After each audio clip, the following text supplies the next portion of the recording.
Assalamualaikum warahmatullahi wabarakatuh. Selamat datang di channel Kanira Family, channel informasi, edukasi dan juga hiburan. Terima kasih yang sudah mengklik video ini. Tentu masih bersama saya dalam materi pembelajaran PAI.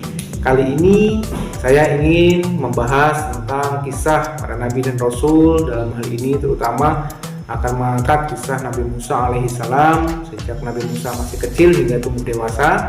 Untuk itu kalian harus tonton terus video ini sampai selesai agar kalian dapat memahami bagaimana kisah perjalanan Nabi Musa alaihissalam. Selamat menyaksikan, selamat belajar. Assalamualaikum warahmatullahi wabarakatuh. Kisah Nabi Musa alaihissalam. Nabi Musa lahir di zaman Raja Firaun. Di masa itu Firaun memerintahkan setiap bayi laki-laki yang lahir harus dibunuh karena pengaruh mimpinya. Menurut ahli nujumnya, mimpinya Raja Firaun menandakan akan lahir seorang bayi laki-laki dari Bani Israel yang kelak akan membinasakan kekuasaannya. Raja Firaun terkenal sombong dan mengaku dirinya sebagai Tuhan. Allah Subhanahu wa Ta'ala melindungi Musa alaihissalam dengan menurunkan ilham kepada ibu Musa yang bernama Yukabat, agar bayi Musa dimasukkan ke dalam peti dan kemudian dihanyutkan ke dalam sungai Nil. Bayi Musa pun diselamatkan oleh seorang wanita bernama Asiyah, istri Firaun. Melihat anak itu, Firaun marah, akan tetapi dengan bujuk rayu Asiyah, Firaun luluh hatinya. Ia tidak jadi membunuh Musa kecil. Suatu ketika Musa kecil menangis karena kehausan. Asiyah memerintahkan pengawalnya untuk mencari ibu yang dapat menyusui bayi itu. Maka datanglah berbondong-bondong para wanita-wanita yang ingin menyusui bayi Musa. Namun tidak ada satupun yang membuat Nabi Musa berhenti menangis. Akhirnya datang seorang wanita yang bernama Yukabat yang dapat menghentikan tangis Musa dan membuat Nabi Musa kecil tidur nyenyak. Selanjutnya Asiyah meminta agar Yukabat tinggal di lingkungan istana untuk mengasuh Musa kecil. Dengan senang hati Yukabat menerima tawaran tersebut untuk mengasuh anaknya sendiri di lingkungan istana Firaun. Nabi Musa alaihissalam telah diberi Tuhan mukjizat, yaitu tongkat yang dapat dijadikannya ular. Tangan Musa alaihissalam dapat menelurkan cahaya dan menjadi pelindung baginya dari ketakutan.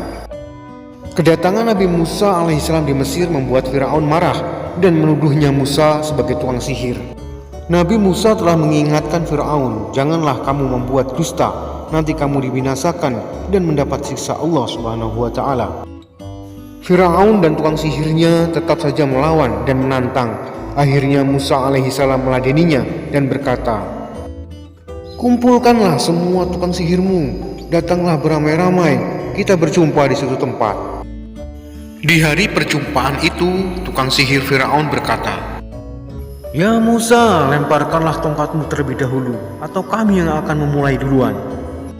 Kamu saja lebih dahulu, sahut Musa. Lalu tukang-tukang sihir itu melemparkan tali-tali dan tongkat-tongkat yang berubah menjadi ular dan mengelilingi Nabi Musa. Di saat demikian Allah Subhanahu wa Ta'ala berfirman, dan lemparkanlah apa yang ada di tangan kananmu, niscaya ia akan menelan apa yang mereka perbuat. Sesungguhnya apa yang mereka perbuat itu hanyalah tipu daya tukang sihir belaka, dan tidak akan menang tukang sihir itu dari manapun mereka datangnya. Quran Surat Toha ayat 69. Kemudian Nabi Musa melemparkan tongkatnya. Seketika itu pula berubah menjadi ular yang besar yang merayap sambil memakan ular-ular kecil milik tukang sihir Firaun. Kejadian itu membuat sebagian tukang sihir Firaun mengaku kalah dan bersujud kepada Tuhan. Kejadian tersebut tertuang dalam Al-Quran, Quran Surat Toha ayat 70.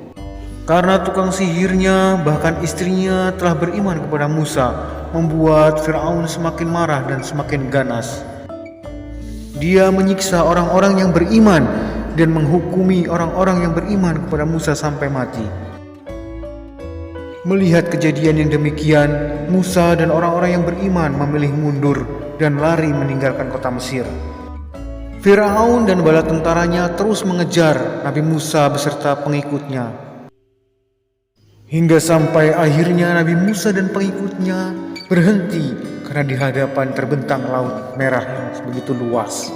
Pada saat itulah wahyu Allah turun yang memerintahkan Nabi Musa untuk memukulkan tongkatnya ke permukaan air laut.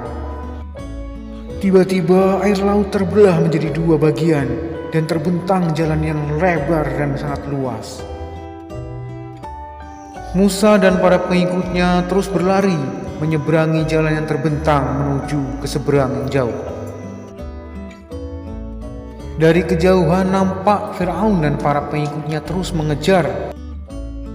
Akhirnya Nabi Musa berhasil menyeberang dengan selamat bersama para pengikutnya. Sementara Firaun dan bala tentaranya masih berada di pertengahan jalan. Di saat itulah Allah mengembalikan Laut Merah kepada bentuk semula. Firaun dan bala tentaranya pun ditelan oleh air laut. Demikianlah pembalasan Allah terhadap orang-orang yang durhaka.